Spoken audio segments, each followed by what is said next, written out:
It's electric. It's a Dongfeng. It's a Dongfeng. Dongfeng. It's called a box. Have you heard of it? I've heard of Dongfeng, not this specific one. Okay. So, Prince William, how are you? Am I elevated to Prince again? You are. I shall have to Royalty. organise my eyebrows to make sure that we're in accordance with the royal doctrines of principalities.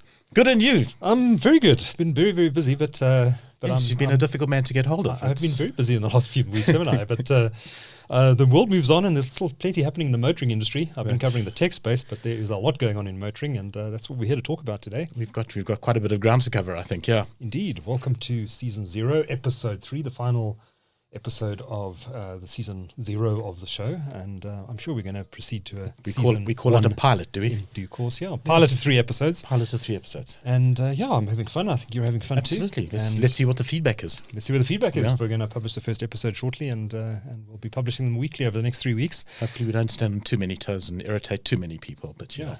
Yeah, send hate mail to, what's your email address again? And Duncan, all the admiration you can send through to wheels@techcentral.co.za. Let us know, seriously, let us know what you think of the show.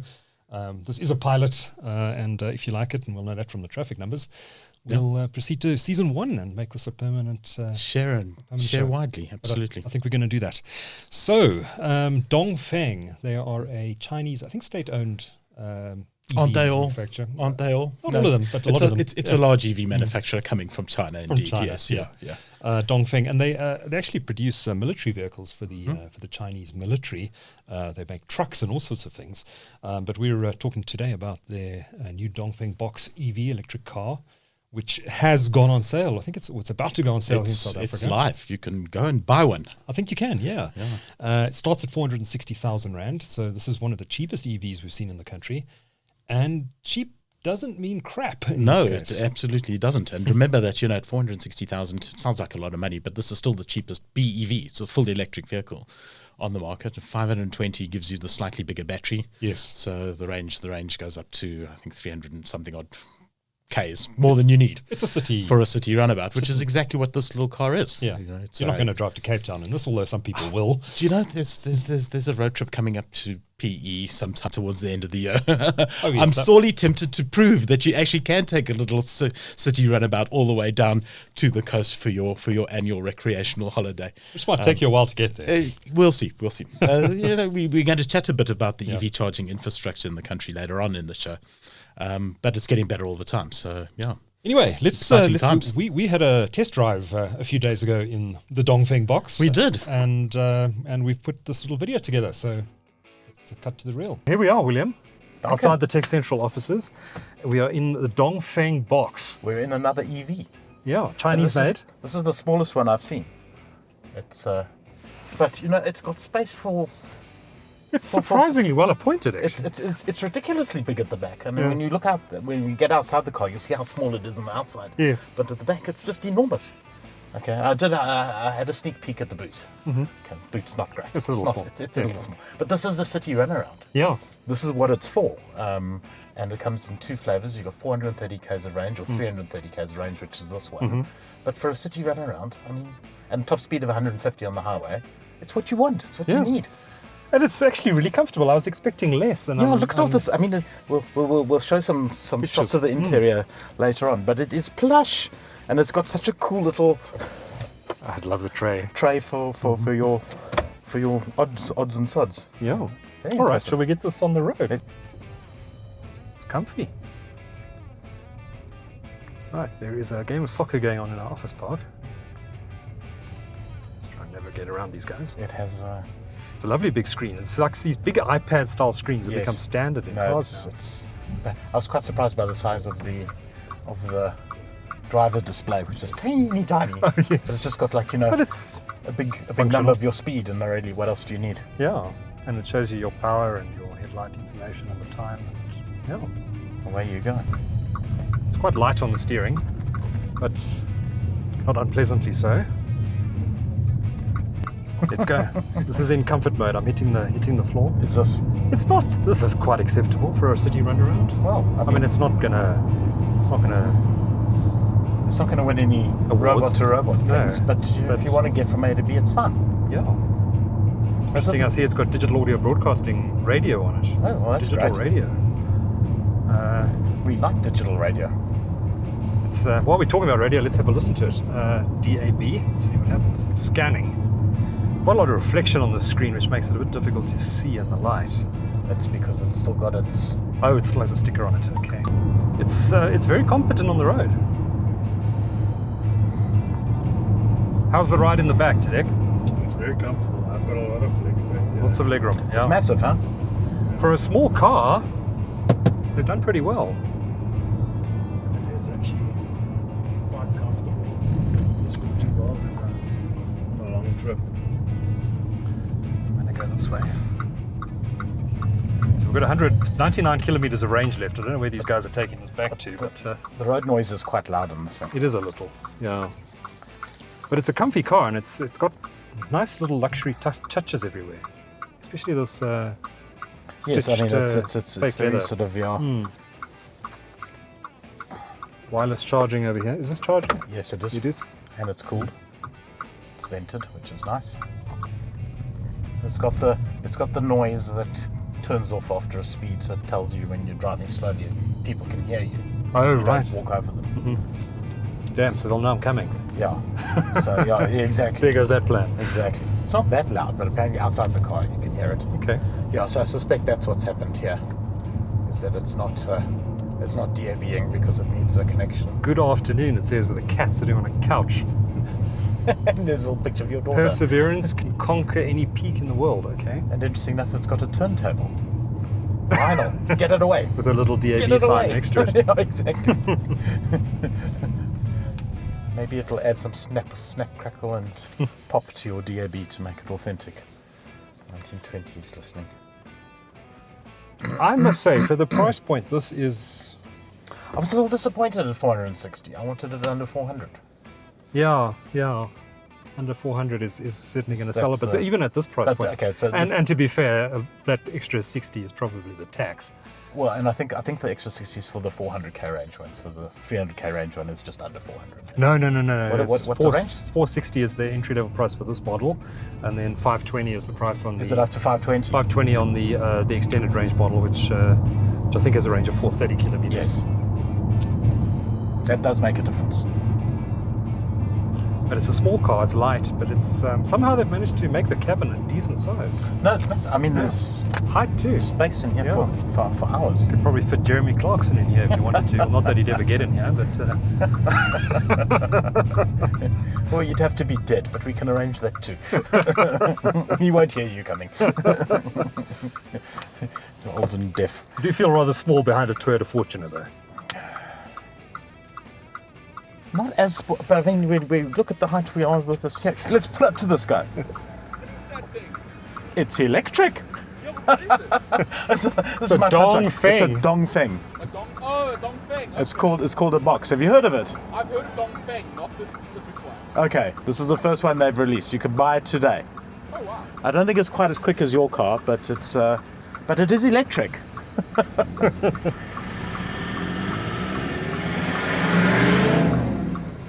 Certainly getting attention. It's interesting. All right, so I'm going to try changing modes here. We are now in sport mode, so let's see if we can drain this battery. Okay, not very. This is sport mode. This is sport mode. It feels a bit the same as comfort, really. It's yeah, And the top speed is what, 150? 150. He claimed. Claimed 150. But I mean that's fine. How we You drive. just want to get onto the highway, Mm. and if you need to, you can get to 130, and that's Yeah. perfectly fine. Exactly. It's perfectly fine. Right, I'm now in eco mode. Performance still feels good. Does it have regen braking? No, It's not doing much regen. not that I can feel. I think they're going to sell a lot of these. Don't catch me on a bad day. So they've Persevere announced the team from eAuto has told us that they have actually sold a large number of these. They've got a large order from a fleet owner. They can't tell us who, or where or anything about Or what, it. but, the number quoted is impressive Is indeed. remarkable. It will It's be a enormous. significant percentage of South Africa's total EV sales every year. Well, put it this way: the EX30 what? Exactly, it'll leave it in the dust. It's just Terms from of a sales point of view. It's, yeah, but I mean, at the pricing point, one would expect Yeah. sales to be there. But it's a really good. If that's actually the case, it's a really good indication that South Africans are waking up to the joys of EV and that there's demand. Yes. And that pricing is the thing that's holding us back. Yes, it has to be. Well, that was fun. William and I just got to drive the Dongfeng Box. Surprisingly luxurious drive, actually, for the price point. And I'm very pleased now to welcome in the studio Leo Yu. Now, he's sales GM for E-Auto Motor, which represents Dongfeng in South Africa. Leo, it's good to see you. Thanks for making the time. Tell me a bit about E-Auto Motor, first of all. I take it's a fairly new company here in South Africa. Is it established exclusively to represent Dongfeng? Yeah, E-Auto is a local company. It's a South Africa company, and E-Auto is Dongfeng exclusive authorized partner in South Africa.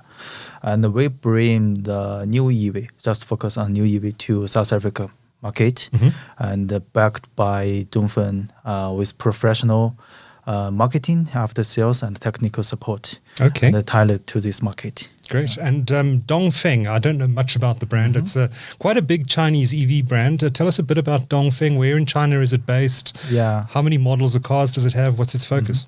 Actually, Dongfeng is based in Wuhan, Hubei. And Dongfeng is the second automobile manufacturing plant in China, which one belongs to central government, and was established in 1969. And it has sold over 1.4 million vehicles overseas, with its product sold in over 100 countries. Yeah. Okay, and it does a whole range of vehicles, not just cars. It does. It covers the passenger cars, commercial vehicles, and for army. Okay. Yeah. Okay. Is it a state-owned company, Dongfeng? Yeah. Okay. Now, this is the car we've just had a chance to drive, and it was a comfortable experience. Interesting model in the South African market, and I think it's going to shake up the EV market locally. Is this the first model that E-Auto is bringing into the country? Yeah. This is the first one. Our plan is to have 5 or 6 models here in this year. In this year. And in the coming years, we'll have another 5 to 6 models available. Okay. And what are some of the cars that Dongfeng makes? This is one of the more entry-level products that you're bringing into the market first. Do they do higher-end vehicles as well? Yeah. We will have the hatchback and the sedan and SUV and even MPV, and as well as van. Okay. Yeah. And that's all confirmed coming to the South African market? Yeah, 100%. Okay. Well, tell us a bit about what E-Auto Motor is doing in terms of customer service and support. People are obviously going to look at this vehicle, find it interesting, think about buying one. Yeah. What can they expect post-purchase? What can they expect after they've bought it in terms of customer service and after-sales servicing? Okay. I think firstly, we need to talk about the network. Our target is to develop over 30 net dealerships within these years to promise the after sales. For the product itself, we will supply, for example, for the box, we will supply 4 year and 80,000 kilometers service plan, as well as for the main parts. For example, the battery motors, we will give 8 year and 200,000 kilometers warranty. So I think very good. We will supply the best service to our customers. And you can buy the car now, today? Yeah, it's available right now. All right. And it's coming in a number of different variants. Maybe just take us through the different models of the box that are going to be available. There's an entry-level one and then a one with an extended range battery. Maybe just take us through the different models and how they differ. Actually, they have 2 different types for these cars. Basically, it's different from by the range. 330 and 430, we have different types, and some other configuration different. Okay. Yeah.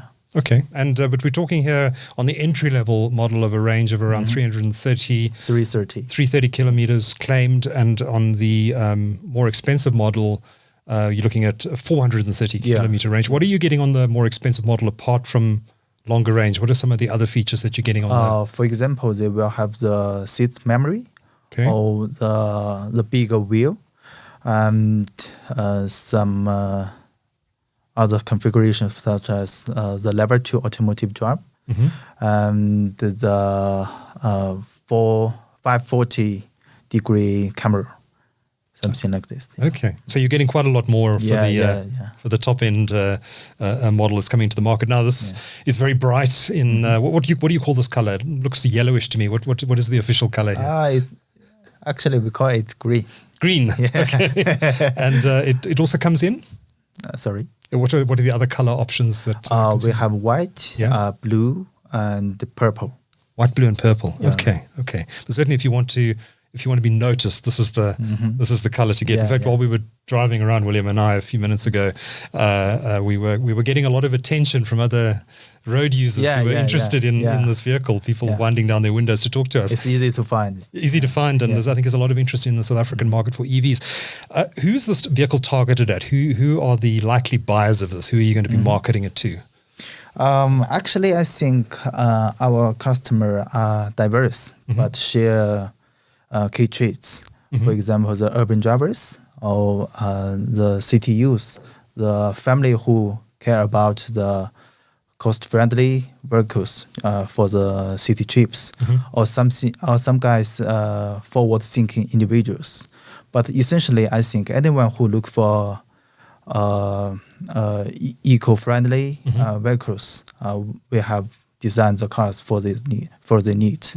So, Leo, how much is it going to cost? I guess that's the most important question. We've got two models coming into the market. So, what's the sort of indicative pricing you're looking at here? Yeah, the price right now, we confirmed it. The range is from 460 to 520.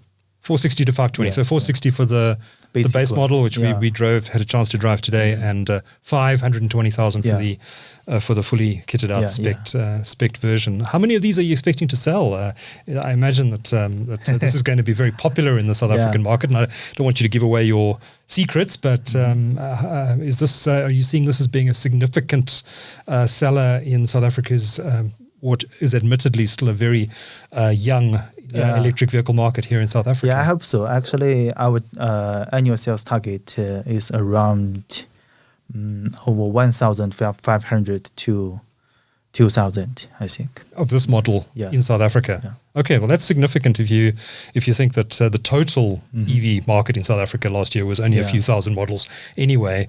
You are clearly expecting this to take a big chunk of the market. Leo Yu is sales GM at Automotive. Yeah. Thank you so much for coming into the studio and let us have a chance to drive your car. It's a very interesting new proposition in the local market, so thank you. Thank you very much. So, William, your thoughts on the Dongfeng Box? Surprisingly good, when you sit inside any Chinese vehicle these days, you expect to be blown away by the toys, and when you sit inside the vehicle and it's got all the toys, you're still blown away. So the tech specification on the car is high. It's surprisingly roomy inside. When you look on the outside, it's again, this seems to be a fact of the Chinese. They create space out of nothing. I don't know how they do it. It reminds me of the BYD. The C line, sort of sit in the back, and you can play a rugby game in the back seats. It's insane. It's actually remarkable because when you stand next to the car, you think this is a tiny little city runabout, and you get in, and there's space. There's absolute space. It reminds me of actually the little Japanese, what they call the compacts, these tiny little cars that drive around in Japan. Oh yes. When you sit inside one of those, there's also a surprising amount of space. So the Japanese almost invented that space. Chinese have managed to duplicate it, and remarkably solid little vehicle. I'm looking forward to spending a few more days in it rather than the half hour hour that we got with it today, a few days ago. But it's I think it's one of those vehicles that could potentially, if it hits the right spots, could sell in decent numbers. I know the guys from the importers are certainly looking at targeting it quite aggressively. So let's see. And it's well spec'd, as you said. And I think the Western car companies have got a problem on their hands here, potentially. And I think that brands like VW, like Toyota, need a response to this car. I've been saying for ages, the thing with EVs in this country has always been price. We need to start bringing the price down. Sub 500k, that's actually a significant barrier to have broken. Sub 350k, now we're really talking. That's going to be a lot harder to achieve, of course, Especially with the tax. but don't get me started with the Muppets and their tax. But that's a no-go area, Duncan. We've discussed this. Sorry, my bad. No, it's fine. Every now and then a red rag to a bull is useful. But we've certainly Where did I put my rag? Oh, there it is. tariffs. We headed in the right direction. The price is on a downward trajectory, which is encouraging. And this probably explodes. This EV market in South Africa probably explodes, and we have an EV in the market that's spec for spec comparable with a VW Polo. 100%. That is electric. 100%. And as we've been bashing our heads against this wall, when people understand the running costs, when people understand the maintenance costs, when people understand that the batteries actually are going to last a lot longer, as I was saying to you earlier off air, I've just tested a 2-year-old Kia EV6. Which is one of the few running around in the country. It's done 43,000 Ks already. And its state of battery health is sitting at 100%. I think I need to hit that button. Absolutely. I mean, that's incredible. And I also tested a mini EV, 2.5 years old, 30,000 Ks on the clock. State of battery health, 97%. Incredible. So, these things aren't going to wear out through use. They're going to wear out from old age. And that was a big Kind of concern. bit like you and I. Yeah. So I think we're almost there. the battery. How much will we fetch on the used EV market? Priceless. Let's test it. Literally priceless. So it's these kind of things that are starting to become more and more known in the marketplace. Obviously, we're highly engaged with this. So the mass consumer, as they become more exposed to this, we can really start to see, I think, EV sales start to take off. Yeah, it feels like we're on the cusp of something. It does. And you're kind of like, well, why aren't we there yet? I'm impatient at the best of times. I want to be there. Tax is a big problem. Sorry, there's the flag again. It really is one of the big problems. Absolutely. Because if the manufacturers want to get the VW Polo sort of pricing in the market, they can't at the moment, because you bring in a similarly spec it's got a battery in it, which is obviously a huge cost component to the thing. So there's already going to be a bit of a premium. Yeah. But then you layer the tax on top of that, and you're talking 20, 30%, 40% premium to the equivalently spec'd ICE vehicle. And it's exactly that. And the complexities in the layers of tariffs are quite onerous to understand. Yeah. We'll be touching on other tariffs in the show later on that are somewhat impacting on our market. Yeah. But it's massively complicated, and I understand that manufacturing locals need locally manufactured cars need to be supported and things. But there comes a point where actually at the end of the day we do need to start to look at this with leveling the playing fields. Yes. One of these great lines that comes out of politicians' conferences that I just absolutely loathe. But it's true, and it's that place that we really need to get our.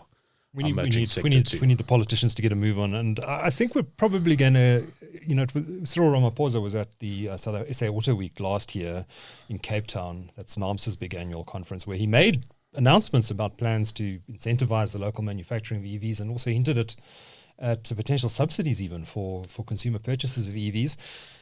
We know that NAAMSA conference is coming up again soon. You hinted at it a bit earlier. It's happening in what used to be called Port Elizabeth, and presumably there'll be some political announcements and politicians there as well. Maybe the president will be there again, and hopefully this year there'll actually be some news to report. And wild horses cannot keep me away, because this is going to be a really important one.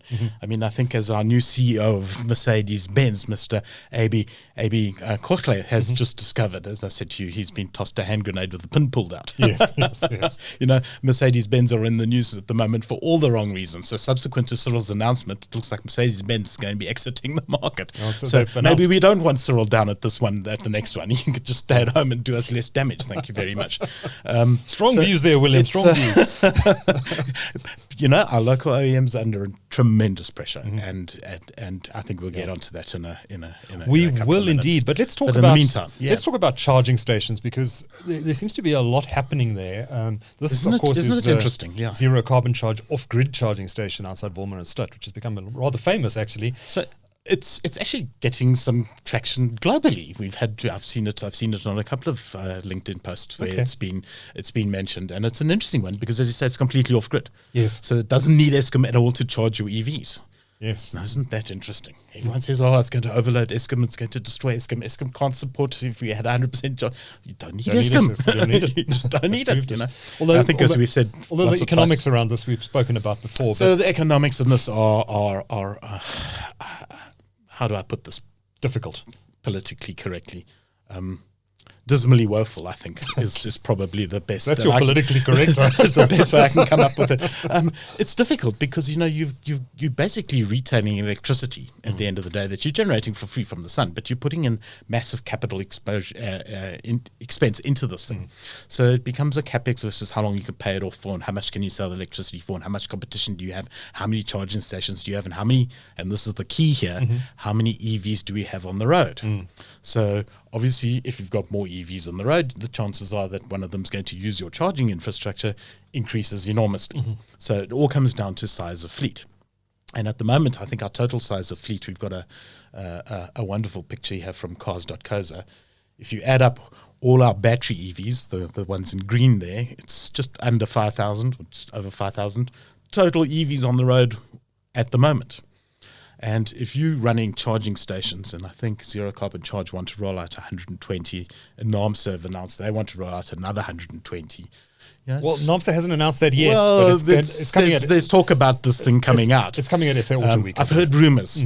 So let's not say it's official, but I've heard rumors. So Maybe they will, maybe and they that'll won't. be an industry-backed Yes. plan amongst the motoring manufacturers Yes. to roll out charging stations. And then, of course, we've got the established guys like Rubicon, which is doing a fantastic job in the Eastern Cape. Grid mainly. cars putting up a whole bunch. And, of course, Grid Cars, which is the So original. we're almost having more charging stations than we do cars. So it's kind of like cart horse. Yeah. And those economics, in my mind, can't stack up until we get more and more vehicles on the road. So there's an interesting study that's done by a crowd that you found online. I think it's the next graphic along, about the adoption rate and purchase rate of our new cars. So if these guys are right, and This is from Green Cape. This was a story that was published on News 24. And this shows the cumulative passenger EV fleet in South Africa. Yeah. So over time. So this isn't per year. This is cumulative. Cumulative, yeah. So you'd expect it to look a little more parabolic. well, than that. this is the thing. I mean, if we get a whole bunch of Dongfeng boxes floating around, that number may accelerate.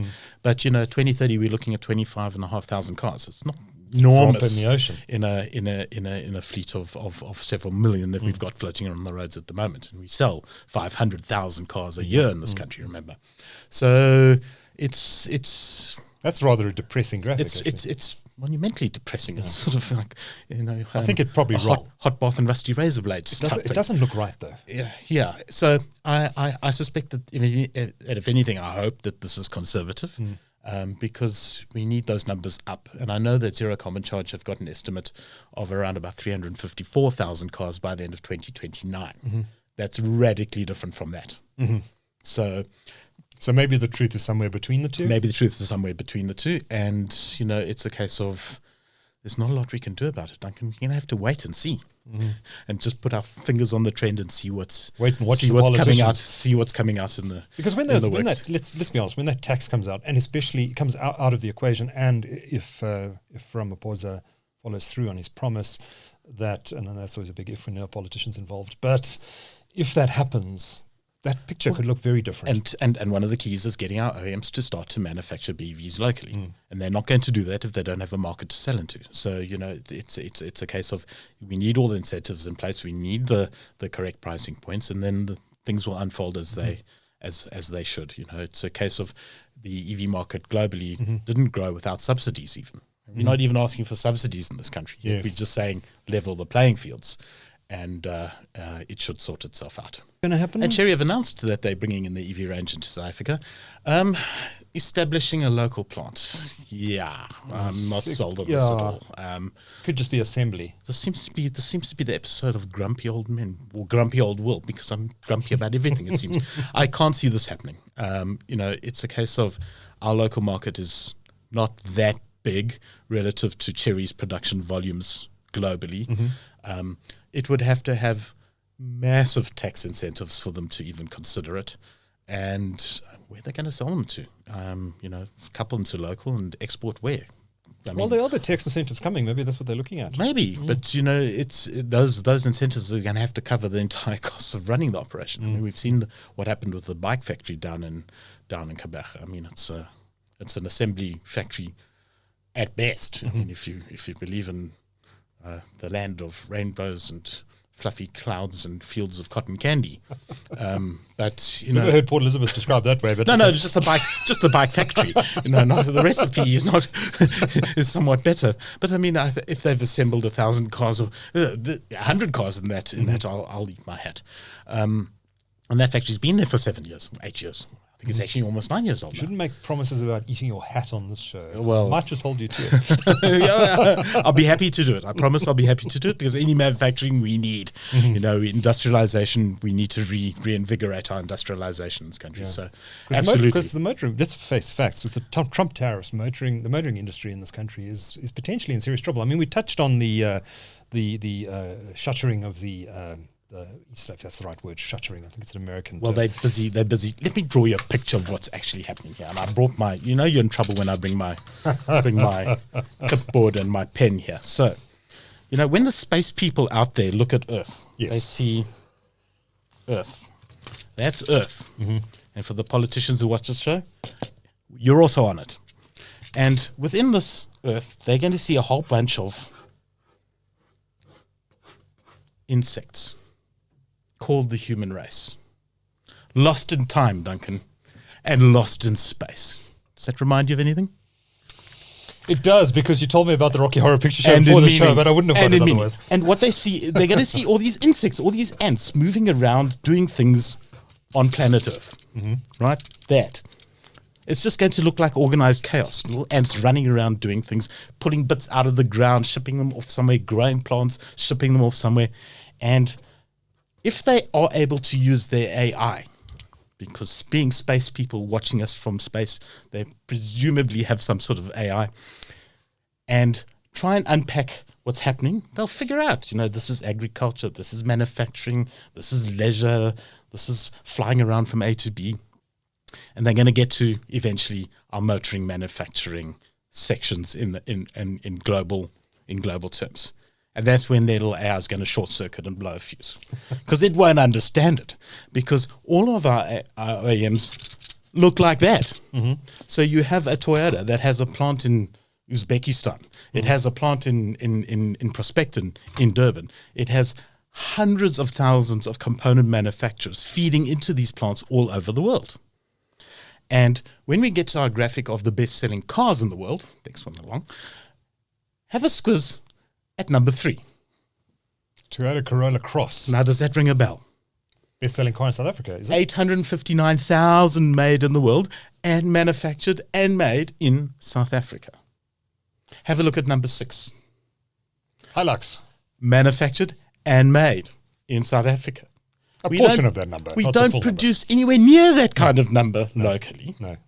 But I'll guarantee some of our component manufacturers do, and they're shipping into this, part of which is the United States, and part of which is the 30% tariffs that they now have to compete so it's against. Broader than just the OEMs. It is broader than just the OEMs. So even if Toyota don't ship their products directly to the States, they are going to be affected in some way by these tariffs. And that's true of all our OEMs. And that's just adding pressure onto a sector that does not need more pressure added onto it at this particular point in time. It is not good news. No. We need to sort it out.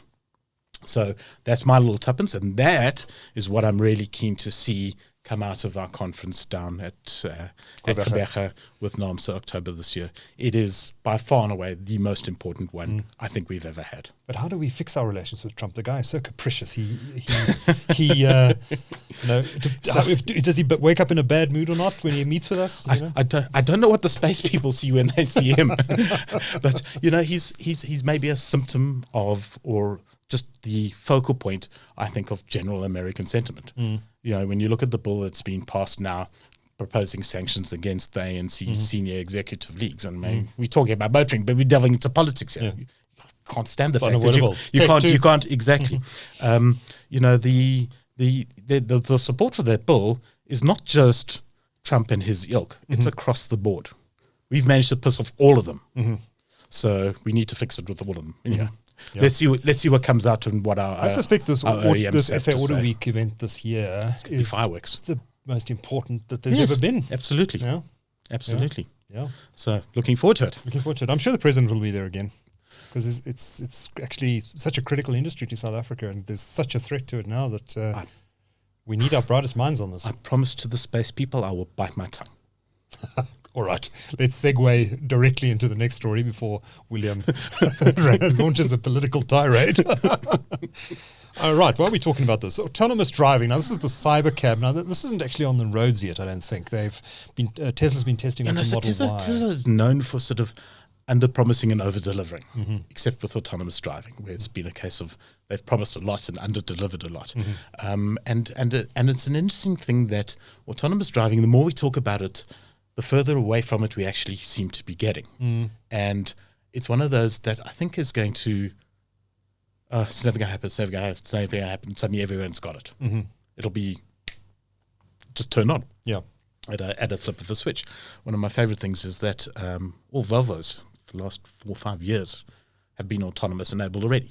They're good to go. They've got all the tech in it. Just need to flip a switch and turn it on. It's advanced lane keep. It's not quite full autonomous driving, but you know they've got different levels of exactly. And so they're certainly heading in that general direction. But it's a case of, well, why don't we have it already? Where is it going to come? Because the implications of autonomous driving are enormous. I mean, they're massive. Yeah. They're massive. I don't think anyone really, I mean, and I hate to use the word futurist, but even the futurists, I don't think have got a handle on exactly what's going to likely to transpire. If you don't have the cost of the driver, it means ride-hailing becomes cheaper in theory. It means less reliance on your own vehicle to get around. What does it mean for vehicle sales? Well, forget about that. Think about distributed logistics.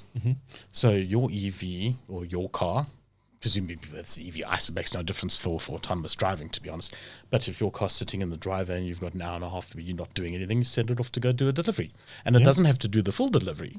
Your AI can pick up a package that you're sending down to Cape Town, and it'll just do that bit of the leg to get it from there and onto the truck and to wherever.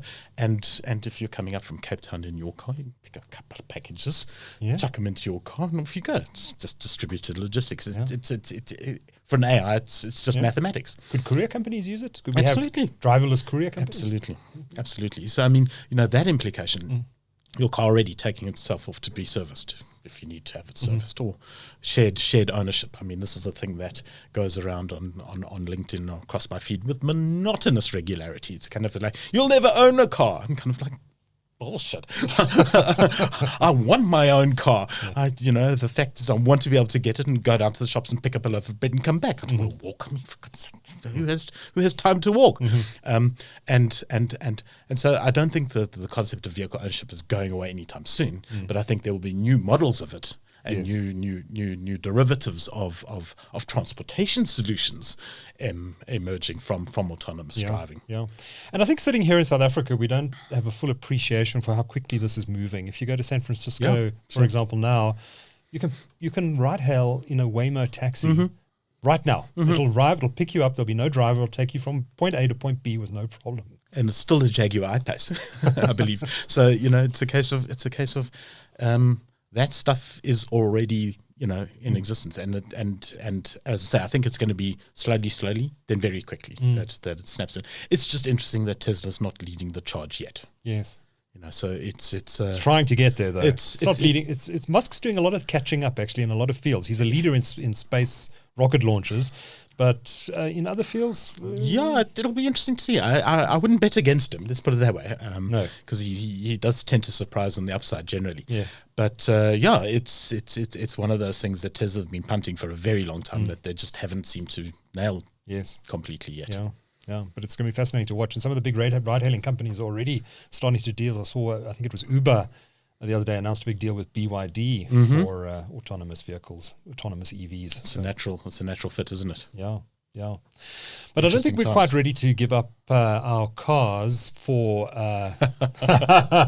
for driverless vehicles. When you can buy one of these my for word. actually quite a good price. It's nuts, isn't it? I mean, it's just slightly under the Tesla Model Y price, which is about $38,000. I think this thing's priced at. But this is the YU7, and it is stupid fast. Just in sales, 200,000 in 3 minutes. Surprised the website didn't crash. Have you ever, 200,000 As a pre-orders. in 3 minutes is pre-orders for this. Xiaomi YU7. It looks yeah. beautiful. I mean, that could be a Porsche, except for the color, maybe. Well, that's not, you're not the first to have made that jump, and yeah, actually I don't mind the color. To be It's honest. not bad. I quite like greens. Yeah, green in a My sports car wife looks nice. My wife says green's an unlucky color, but I haven't crashed a green car yet. So fortunately, I only own two. For any of us sending cars from their fleets for us to have a look at, what colors have you crashed? No, only of my own cars. I only crash my own cars. I never crash anybody else's cars. Oh, good. Okay. No. It's safe, folks. At least not yet. It's yeah. But I think that's a good looking car, and Xiaomi, cell phone manufacturing company, 3 years ago, selling 200,000 of these in 3 minutes. Who would have put money on that bet? They make vacuum 3 years cleaners, they ago? make smart fans, they make all sorts of stuff. Who would have bet on that? No, me not. Absolutely Certainly. not. I would have laughed at you. 200,000. And what's the figure now? I mean, Oh, it must yeah. have jumped much higher. It's nuts. It just goes to show what's happening. I And wonder if this will ever come to South Africa. I mean, their smartphones are on sale here, and they're other consumer electronics. So presumably at some point. Well, someone said they saw a Rivian floating around on our roads the other That day. was me. Oh, was it you? It was me. So I'm kind of like, if they're here, or Yeah. something's happening. Well, something's happening. Maybe someone just bought one and could have that's been. their little toy. Could have been. But, it's, yeah. Yeah. The first one to see a slate, I'll buy a beer. That's Yeah. Beers are better than eating hats, certainly. exactly it. We wanted to chat a little bit about Porsche while we're talking about Porsche. So now, apparently their Cayman EV replacement's It's been delayed, disappointing. or- It's disappointing. What's the story here? So, Porsche are, the Cayman is basically the small version of the 911 that could never be allowed to be as good as the 911 because it was in some ways better than the 911. Don't ever say that, but it was. People who own Caymans love them, and they are every bit as good as a 911, just somewhat down the power things. But the new EV was going to be Porsche's first foray into the Cyber Stor market, the MG Cyber Stor, 2-door sports coupe. And that's a 1.4 million rand EV. It is a 1.4 million for rand Porsche, EV. that's cheap. For Porsche, that's cheap. So and they've just delayed it now. So Why? not happening. They're not sure. They're not saying anything. Okay. But I did watch a little video on that Top Gear Australia with the new Hyundai, Oh, yes. the Ioniq 5, Oh, yes. 5, which is their full EV, but it has simulated gears and makes noises like a full petrol engined car would. Mm-hmm. And I was thinking that if Porsche sort of had a look at that and thought, it's better than what we've got, maybe they're doing some software updates and changes to it. Either way, it's one of those cars that I'm desperate to get my hands on, desperate just to see it in the market because it's an important vehicle for everybody. I mean, Porsche's sports cars, and I mean the Taycan, with respect, just isn't as exciting as like a Cayman. And I'm going to go and have a look at this. I don't follow Porsche very closely at all, but that sounds like an interesting vehicle. I unfortunately do. It's one of those things Have you seen any? one of my weaknesses? You mentioned many weaknesses. You mentioned the MG Cyber Stor. Have you seen any on the roads yet? I saw one the other day, Okay. briefly. Mm-hmm. It's And blisteringly fast. yeah, It is what blisteringly color was it? fast. Red. No, it was white. White. Old English white. So they call it ivory, I think, is the correct term of the MG. Was there an car old club English will- white guy driving it? Yeah, probably. The English car club will slay me if I get that number. I even painted my MGA in the color, but yeah, it's antique ivory, something along those lines. Okay. It's like an off-white creamy type color, which It's is just Cyber Stor. It does look like a very nice. It's a car. nod back to the original MG heritage lines. Yeah. And it's Made in China, is it? yeah. Okay. Yeah, out of Sykes factory, and yeah, as I say, I saw it briefly. It was just gone in a heartbeat. Now, you wanted to chat about this guy. I must say, I haven't Our followed this. unused Formula One commentator. Should we get him as a co-host on the show? Or looking for a hands job? hands down.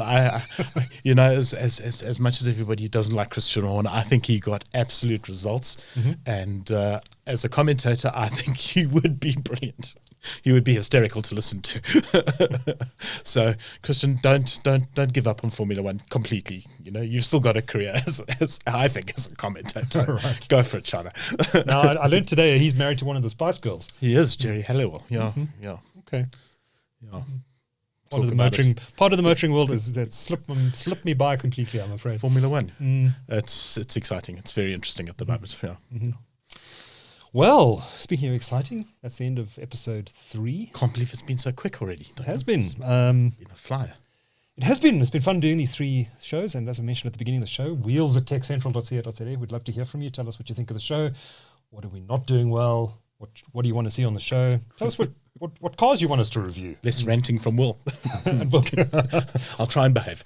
I think we might get some requests for you to eat your hat live on air. I know exactly. I've got one hat in particular that Oh, you've got one. We'll have to, yeah.